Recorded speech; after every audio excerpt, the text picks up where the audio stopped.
அதிலும் குறிப்பாக ஏற்கனவே டெல்லி, ஜம்மு காஷ்மீர் போன்ற இடங்களெல்லாம் வெடி மருந்துகள், வெடி பொருட்கள் கைப்பற்றப்பட்டது. அதிலும் குறிப்பாக டெல்லியுடைய ஃபரிதாபாத், ஹரியானா அருகே இருக்கக்கூடிய பகுதியில் கிட்டத்தட்ட 360 கிலோ வெடிபொருள் மற்றும் துப்பாக்கி உள்ளிட்ட பயங்கர ஆயுதங்கள் எல்லாம் கைப்பற்றப்பட்டது. போலீசார் தீவிர ரோந்து பணி மற்றும் தீவிர கண்காணிப்பு பணியெல்லாம் மேற்கொண்டிருக்கிறார்கள். அந்த கைப்பற்றப்பட்ட இந்த வெடிபொருள் பொறுத்தவரை 360 கிலோ, அது மிகப்பெரிய அசம்பாவிதம் செய்யக்கூடிய அளவுக்கான வெடிபொருள். சாதாரணமாக கடந்து போக முடியாது. அப்படி என்றால் மிகப்பெரிய நாச வேலைக்கு ஏதேனும் அமைப்பு, தீவிரவாத அமைப்பு திட்டமிடுகிறதோ என்ற கேள்வியெல்லாம் எழுந்தது. ஆனால் அதை போலீசார் முன்கூட்டியே அதை திறம்பட செயல்பட்டு தடுத்திருக்கிறார்கள் என்றெல்லாம் சொல்லப்பட்டது. அப்படிப்பட்ட ஒரு நிகழ்வுதான் 360 கிலோ வெடிபொருள் கைப்பற்றப்பட்ட சம்பவம்.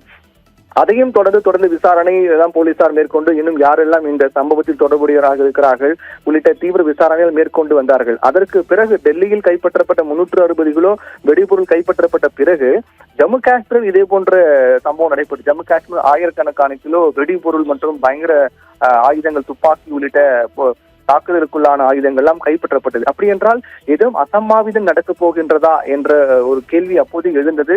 அதனால் போலீசார் அதிக அளவில் வழக்கத்தை விட அதிக அளவு உஷார்படுத்தப்பட்டார்கள். ஜம்மு காஷ்மீர், டெல்லி, அதை சுற்றிக்கூடிய பல்வேறு மாநிலங்கள், ஹரியானா உள்ளிட்ட பல்வேறு இடங்களில் போலீசாருடைய கண்காணிப்பு பணி என்பது இன்று காலை முதலே மிக அதிகமாக தீவிரமாக மேற்கொள்ளப்பட்டு வந்தது. போலீசாருடைய தொடர் கண்காணிப்பின் அடிப்படையில் தான் அங்கொன்றும் இங்கொன்றுமாக இது இன்று மட்டுமல்ல, கடந்த ஒரு வார காலமாக இது போன்று சில இடங்களில் இது போன்று வெடிபொருட்கள் கைப்பற்றப்பட்டதாக கூட சொல்லப்படுகிறது. அப்படி இருக்கக்கூடிய சூழ்நிலையில் தான் இன்று அதனுடைய உச்சகட்டமாக தான் கிட்டத்தட்ட 360 கிலோ வெடிபொருட்கள், துப்பாக்கி உள்ளிட்ட தாக்குதல் செய்யக்கூடிய வகையிலான ஆயுதங்கள் எல்லாம் கைப்பற்றப்பட்டது என்பது மிகப்பெரிய கேள்வி எழுப்பியது. அதன் தொடர்ச்சியாக இந்த சம்பவத்தை நாம் பார்க்க வேண்டி இருக்கின்றது. வெடிபொருட்கள் கைப்பற்றப்பட்டது. அதற்கு பிறகு டெல்லியில் இதுபோன்று காரில் வெடிபொருள் வெடித்து சிதறியது என்பதையும் அந்த சம்பவத்தின் தொடர்ச்சியாக இது பார்க்கப்படுகிறது. அப்படி என்றால் இது திட்டமிட்டு இந்த நிகழ்வு நடத்தப்பட்டிருக்கிறது. தற்போது வரையிலும் இந்த சம்பவத்தை நடத்தியது எந்த தீவிரவாத அமைப்பு என்பதும் அதிகாரப்பூர்வமாக இன்னும் அறிவிக்கப்படவில்லை. அது தொடர்பான தீவிர விசாரணை மேற்கொள்ளப்பட்டிருக்கிறது. அவருடைய திட்டம் என்ன, அவருடைய எந்த நிகழ்வை தடுப்பதற்காக இது போன்ற நாச வேலை ஈடுபட்டு இருக்கிறார்கள் உள்ளிட்ட வேறு எங்கேனும் இது போன்று வெடிப்பதற்கு ஏதுவாக எங்கேனும் இது போன்ற வெடிபொருட்களாம் பதுக்கி வைக்கப்பட்டிருக்கிறதா, இதுபோன்று வெடிகுண்டு தாக்குதலுக்கு ஏதேனும் மிகப்பெரிய ஒரு சதி திட்டத்துக்கு ஏதேனும் முன்கூட்டியே திட்டமிடப்பட்டிருக்கிறதா, டெல்லி போன்று மற்ற இடங்கள், டெல்லியில் நடைபெற்ற அந்த செங்கோட்டை அருகே நடைபெற்ற நிகழ்வு போன்றே டெல்லியிலே வேற எங்கேயாவது இது போன்ற நாசகார வேலையில் ஈடுபட திட்டமிடப்பட்டிருக்கிறதா உள்ளிட்ட பல்வேறு கோணங்களில் விசாரணை என்பது மிக தீவிரமாக மேற்கொள்ளப்பட்டு வருகிறது. இந்த சம்பவம் நடைபெற்ற வழியாக தடைவியல் அதிகாரிகள், அதே போன்று வெடிகுண்டு நிபுணர்கள் உள்ளிட்ட அனைவரும் அங்கு வரவேற்கப்பட்டிருக்கிறார்கள். இதன் தடயங்களை சேகரிக்கக்கூடிய பணி மிக தீவிரமாக மேற்கொள்ளப்பட்டிருக்கிறது. இந்த சம்பவம் நடைபெற்ற அந்த இடத்திற்கு பல கிலோமீட்டர் சுற்றி பொதுமக்கள் யாரும் அனுமதிக்கப்படவில்லை. முழுக்க இந்த பாதுகாப்பு படையினர் மற்றும் போலீசாருடைய கட்டுப்பாட்டுக்குள் கொண்டு வரப்பட்டிருக்கிறது.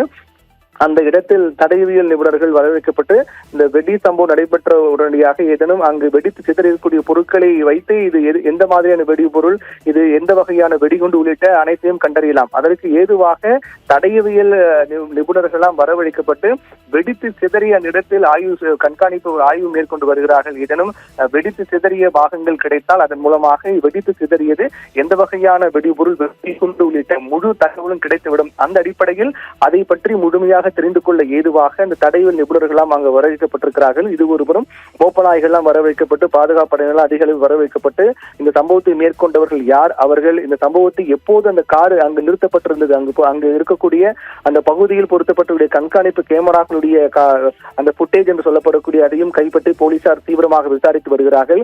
இந்த சம்பவம் அந்த சம்பவம் நடைபெற்ற அந்த சம்பவத்துக்குரிய அந்த கார் என்பது யார் கொண்டு வந்தது, அந்த காருடைய பதிவெண் என்ன, எப்போது அந்த கார் கொண்டு நிறுத்தப்பட்டிருக்கிறது, ஒருவேளை அந்த நிறுத்தப்பட்டிருந்த கார் இது போன்று வெடிபொருள் நிரப்பப்பட்டதா, அல்லது வெடிபொருள் நிரப்பிக்கொண்டே அந்த கார் அங்கு வந்து நிறுத்தப்பட்டிருக்கிறதா, அந்த கார் உரிமையாளர் யார், பதிவெண் என்ன, எப்போது அங்கு கொண்டு நிறுத்தினார்கள், காரை நிறுத்தியவர்கள் எந்த பக்கம் வெளியே சென்றார் உள்ளிட்ட அனைத்து கோணங்களிலும் போலீசார் தீவிரமாக விசாரித்து வருகிறார்கள்.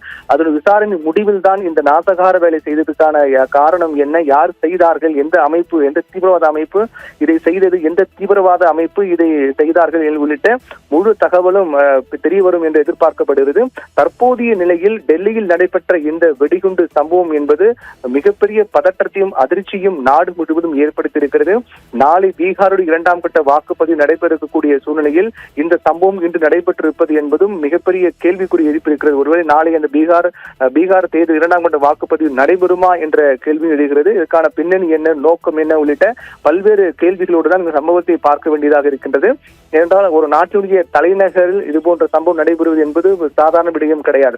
ஒவ்வொரு நாட்டினுடைய மிக முக்கிய பகுதி என்பது அந்த நாட்டினுடைய தலைநகர் தான். அந்த வகையில் இந்தியாவினுடைய மிக முக்கியமான பகுதி என்பது இந்தியாவுடைய தலைநகராக கூடிய டெல்லி தான். டெல்லியில் தான் ஒட்டுமொத்தமாக நாட்டினுடைய தலைமையகங்கள் அனைத்தும் டெல்லியில் தான் இருக்கின்றது. ஒட்டுமொத்த அதிகார அமைப்புகளும் அதிகார வலயமும் டெல்லியில் தான் இருக்கின்றது. அப்படிப்பட்ட மிக முக்கியமான இடமாக தான் டெல்லி என்பது இருக்கின்றது. அப்படிப்பட்ட டெல்லி இது போன்ற வெடிகுண்டு தாக்குதல் நடத்தப்பட்டிருப்பது என்பது மிகப்பெரிய ஒரு பதற்றத்தையும் அச்சத்தையும் பல்வேறு கேள்விகளையும் எழுப்பியிருப்பதாக தான் பார்க்க வேண்டியதாக இருக்கின்றது. ஏற்கனவே கூறியது போல பீகாருடைய முதற்கட்ட வாக்குப்பதிவு நடைபெற்று முடிந்திருக்கக்கூடிய சூழ்நிலையில் நாளை 2ஆம் கட்ட வாக்குப்பதிவு நடைபெறுகிறது. 2ஆம் கட்ட வாக்குப்பதிவு நடைபெறுமா என்ற கேள்வி ஒருபுறம் எழுந்து கொண்டுதான் இருக்கின்றது. அதற்கு முன்னதாக இந்த சம்பவத்தினுடைய முழு விசாரணை, முழு தகவல் என்பது அடுத்தடுத்த கட்டங்களை நோக்கி செல்லும் போதுதான் தெரிய வரும். ஏற்கனவே இந்த வெடிபொருள் பொறுத்தவரையில் போலீசாருக்கு கிடைத்த முதல் ஒரு க்ளூ என்பது ஒரு மருத்துவர் தான். ஒரு மருத்துவரை பிடித்து விசாரிக்கிறார்கள். அவர் அந்த விசாரணை அனந்த்நாத்தில் ஒரு மருத்துவர் பிடிபடுகிறார். சந்தேகத்தின் பேரில் ஒரு மருத்துவர் பிடிபடுகிறார். அவரை பிடித்து விசாரிக்கிறார்கள். விசாரிக்கும் போதுதான் இது போன்ற வெடிபொருள் ஆங்காங்கே பதுக்கி வைக்கப்பட்டிருப்பது என்பது தெரிய வருகிறது. அந்த மருத்துவரை உடனடியாக கைது செய்து அவருடைய விசாரணை அடிப்படையில் தான் டெல்லியில் இருக்கக்கூடிய பகுதியில் இந்த வெடிபொருள் 360 கிலோ வெடிபொருள் பதுக்கி வைக்கப்பட்டிருப்பது கண்டுபிடிக்கப்படுகிறது. ஒருவேளை இந்த மருத்துவரை பிடித்து விசாரிக்காமல் போனால் அந்த 360 கிலோ வெடிபொருளும் மற்ற பகுதியில் ஏதேனும் வைத்து வெடிப்பதற்கு எதுவும் திட்டம் வகுக்கப்பட்டிருக்கிறதா, அல்லது அந்த மருத்துவரை போலீசார் கைது செய்யாமல் போனால், தகவல் போலீசார் கிடைக்காமல் போனால் இதைவிட இன்னும் பல மடங்கு ஒரு அபாயகரமான ஒரு நாசகார சம்பவம் என்பது நடைபெற்றிருக்கும் என்ற ஒரு மிக ஒரு அதிர்ச்சியை கொடுப்பதுதான் யதார்த்தமாக இருக்கின்றது. அந்த மருத்துவரை பிடித்து விசாரிக்கிறார்கள். விசாரிக்கும் போதுதான் இந்த பகுதியில் வெடிபொருள் என்பது பதுக்கி வைத்திருக்கின்றோம் என்று தெரிய வருகிறது. உடனடியாக போலீசார் அந்த பகுதி பரிதாபாத் பகுதிக்கு போகிறார்கள். அந்த வெடிபொருளை உடனடியாக மீட்டெடுக்கிறார்கள். அதற்கு பிறகு தொடர்ந்து அந்த மருத்துவம் போலீசார் விசாரிக்கிறார்கள். வேறு ஏதேனும் பகுதியில் இது போன்ற வெடிபொருள் வைக்கப்பட்டிருக்கிறது என்றெல்லாம் தொடர்ந்து விசாரணை எல்லாம் மிக தீவிரமாக மேற்கொண்டு வரும்போதே இந்த சம்பவம் நடைபெற்றிருப்பதை தான் பார்க்கப்படுகிறது. அப்படி என்றால் முன்னதாகவே கடந்த சில நாட்களுக்கு முன்னதாகவே திட்டமிட்டு இது போன்ற சம்பவத்தை அவர் நிகழ்த்தியிருக்கிறார்களா என்ற ஒரு கேள்வி எழுகிறது. பொதுவாக இந்த தீவிரவாதிகளை பொறுத்தவரையில் ஒவ்வொரு நாட்டினுடைய தலைநகர்கள் தான் அவர்கள் குறிவைப்பார்கள். அந்த வகையில் டெல்லியை பொறுத்தவரையில் எப்போதும் அங்கு போலீஸ் பாதுகாப்பு அதிகமாக இருக்கும். அங்குடைய செங்கோட்டையாக இருக்கட்டும், நாடாளுமன்ற கட்டிடமாக இருக்கட்டும், அதே போன்று உச்சநீதிமன்றம் இருக்கின்றது, அதே போன்று பிரதமருடைய அலுவலகம், குடியரசுத் தலைவருடைய அலுவலகம் உள்ளிட்ட பல முக்கியமான நாட்டினுடைய உச்சபட்ச அதிகாரங்கள் கொண்ட அமைப்பினுடைய நிர்வாகமே அங்கிருந்துதான் செயல்படுகிறது. அங்கு டெல்லியில் மையமாக கொண்டுதான் ஒட்டுமொத்த இந்தியாவுடைய அரசு நிர்வாகமே செயல்படுகிறது. அப்படி இருக்கும்போது அந்த பகுதியில் வழக்கமாக போலீஸ் பாதுகாப்பு அதிகமாக தான் இருக்கும். அதையும் தாண்டி நடைபெற்ற இந்த சம்பவம் தான் இப்போது நாடு முழுக்க விவாத பொருளாக, பேச்சு பொருளாக மாறி இருக்கின்றது.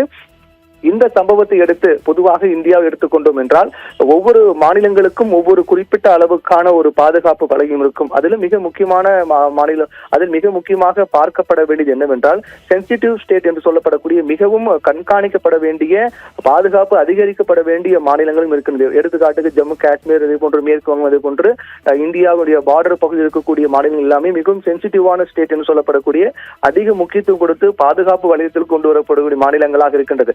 அப்படிப்பட்ட மாநிலங்கள் இது போன்ற சம்பவம் நடைபெற்றபடியாக கூடுதல் பாதுகாப்பு கொடுக்கப்பட்டு, முக்கியத்துவம் கொடுக்கப்பட்டு அங்கு அதிக போலீசார் குவிக்கப்பட்டு அதிக பாதுகாப்பு வலயத்துக்குள் அது கொண்டு வருவார்கள். அந்த நடவடிக்கை தான் தற்போது மேற்கொள்ளப்பட்டிருக்கிறது. டெல்லியில் நடைபெற்ற சம்பவத்தை உடனடியாக நாம் ஏற்கனவே கூறியது போல இந்தியாவுடைய பார்டர் பகுதியில் இருக்கக்கூடிய மாநிலங்கள் அதிக முக்கியத்துவம் கொடுக்கப்பட்டு அங்க இருக்கக்கூடிய மாநில அரசுகளுக்கு அறிவுறுத்தலாம் வழங்கப்பட்டிருக்கிறது. உடனடியாக உங்கள் மாநிலத்தை நீங்கள் பாதுகாப்பு வலயத்தில் கொண்டு வர வேண்டும். அதே போன்று முழுவதுமாக போலீசார் குவிக்கப்பட்டு கட்டுப்பாடுகள் அதிக அளவில் விதிக்கப்பட வேண்டும். சந்தேகக்குரிய நபர்கள் யார் வந்தாலும் உடனே அவர்களை கைது செய்து விசாரிக்க வேண்டும் உள்ளிட்ட பல்வேறு அறிவுறுத்தல்கள் ஒவ்வொரு மாநிலங்கள், மேற்கு வங்கம், அதே போன்று ஜம்மு காஷ்மீர் உள்ளிட்ட எல்லையோரும் இருக்கக்கூடிய குஜராத் உள்ளிட்ட மாநிலங்களுக்கு எல்லாம் அந்த அரசுகளுக்கு எல்லாம் அறிவுறுத்தல் என்பது வழங்கப்பட்டிருக்கிறது. இப்படி ஒவ்வொரு கட்ட நடவடிக்கையாக மேற்கொள்ளப்பட்டு வந்தாலும் கூட இந்த டெல்லியினுடைய ஏற்பட்ட இந்த கார் வெடிப்பு சம்பவம், கார் குண்டு வெடிப்பு சம்பவம் என்பது இது எந்த வகையான ஒரு வெடிபொருள், அது எந்த மாதிரியான வெடிபொருள் இதுக்கு பயன்படுத்தப்பட்டது, இது எப்போது வைக்கப்பட்டது உள்ளிட்ட பல்வேறு கேள்விகளையும் சந்தேகங்களும் எழுப்பியிருக்கிறது. போலீசார் தொடர்ந்து விசாரித்து வருகின்றார்கள். விசாரணை முடிவில் தான் இந்த சம்பவத்தின் முழு பின்னணி என்பது தெரிய வரும். இது மிக முக்கியமாக வருந்தத்தக்க விடயம் என்னவென்றால், உயிர் பலி என்பது 10 இருக்கின்றது. இன்னும் அது அதிகரிப்பதற்கான வாய்ப்பு இருப்பதாகவும் அஞ்சப்படுகிறது. தொடர்ந்து பலருடைய நிலைமை கவலைக்கிடமாக இருக்கின்றது. அவர்கள் மருத்துவமனையில் அனுமதிக்கப்பட்டு தீவிர சிகிச்சை அளித்து வருகிறார்கள். இந்த நிலவரம் தொடர்பாக ஒட்டுமொத்த நாடும் தற்போது சோகத்தில் ஆழ்ந்திருப்பதும் அதிர்ச்சியில் ஆழ்ந்திருப்பதையும் பார்க்க முடிகின்றது. இந்த சம்பவம் தொடர்பாக மத்திய உள்துறை அமைச்சர் அமித்ஷா உடனடியாக ஒவ்வொரு நிகழ்வுகளையும் தொடர்ந்து கண்காணித்து நிகழ்வு தொடர்பான விரிவான தகவலையும் சேகரித்து வருகின்றார். பாதுகாப்பு கருதி ஆங்காங்கு சில மிக முக்கியமான கட்டுப்பாடுகளாம் விதிக்கப்பட்டு ஒட்டுமொத்தமாக அந்த போலீஸ் வலயத்துக்குள், பாதுகாப்பு வலயத்துக்குள் முழு டெல்லியும் கொண்டு வரப்பட்டிருப்பதையும் பார்க்க முடிகிறது. அதே போன்று விமான நிலையம், அதே போன்று ரயில் நிலையங்களிலும் கூட அதிக போலீசார் குவிக்கப்பட்டிருக்கிறார்கள். இந்த சம்பவத்தை மேற்கொண்ட தீவிரவாத அமைப்பை சேர்ந்தவர்கள் ரயில் மூலமாக அல்லது விமானம் மூலமாக தப்பி செல்வதற்கான வாய்ப்பு அதிகமாக இருந்தாலும் அதை தடுக்கும் பொருட்டு விமான நிலையம் மற்றும் ரயில் நிலையங்களில் போலீசார் குவிக்கப்பட்டு, ரயில் நிலையத்தில் பொறுத்தவரையில் அங்கு இருக்கக்கூடிய பயணிகள், மெட்ரோ ரயில் நிலையம், அதே போன்று புறநகர் ரயில் நிலையம் உள்ளிட்ட அனைத்து இடங்களிலும், ஏனென்றால் இந்த சம்பவம் நடைபெற்று மெட்ரோ ரயில் நிலையம், மெட்ரோ அந்த ரயில் பாதை செல்லக்கூடிய அங்கிருடைய ரயில் நிலையம், மெட்ரோ ரயில் நிலையம், புறநகர் ரயில் நிலையம் உள்ளிட்ட அனைத்து ரயில் நிலையங்களிலும் போலீசார் அதிக அளவில் குவிக்கப்பட்டிருக்கிறார்கள். ஒட்டுமொத்த டெல்லியும் பாதுகாப்பு வலயத்துக்கு கொண்டு வரப்பட்டிருக்கிறது.